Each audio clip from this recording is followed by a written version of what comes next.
ఒక చిన్న మంచి మాట లోపల అనుకున్నది సాధించాలంటే కొన్ని త్యాగాలు, విమర్శలు తప్పు.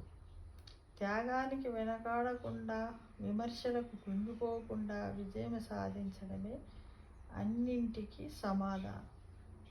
కాబట్టి తప్పకుండా అంటారు. ఏంటంటే కొన్ని చేయాల్సి వస్తుంది, విమర్శలు, వాటిని ఎదుర్కోవాల్సి వస్తుంది. అంటే త్యాగం అంటే మనం ఏదన్నా మంచి జరగాలని అనుకుంటాం, ఇది నాకే సొంతం అనుకున్నప్పుడు అది నలుగురికి పంచిపెట్టడం కూడా త్యాగమే అవుతుంది.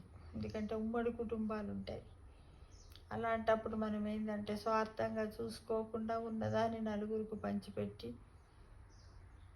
పంచిపెడతాం. పంచిపెట్టకపోతే విమర్శలు వస్తాయి. పంచిపెట్టినప్పటికి కూడా కొన్ని రోజుల తర్వాత విమర్శలు వస్తూనే ఉంటాయి. కాబట్టి త్యాగానికి వెనకాడకుండా, విమర్శలకు కుంగిపోకుండా విజయం సాధించడమే అన్నింటికి సమాధానమని ఆలోచించుకుంటూ మనం ముందడుగు వేస్తూ ఉండాలి. అన్నిటికీ ధర్మం, న్యాయం, నిజాయితీ, సహనం, ఓర్పు అంతా భగవంతుడే చూసుకుంటాడు. అన్నిటికీ ఆ పరమాత్మే దిక్కు అంటూ శ్రీకృష్ణ పరబ్రహ్మనే నమః అనుకుంటూ ప్రతి ఒక్కటి మనం చేస్తూ పోవాలి ఫ్రెండ్స్.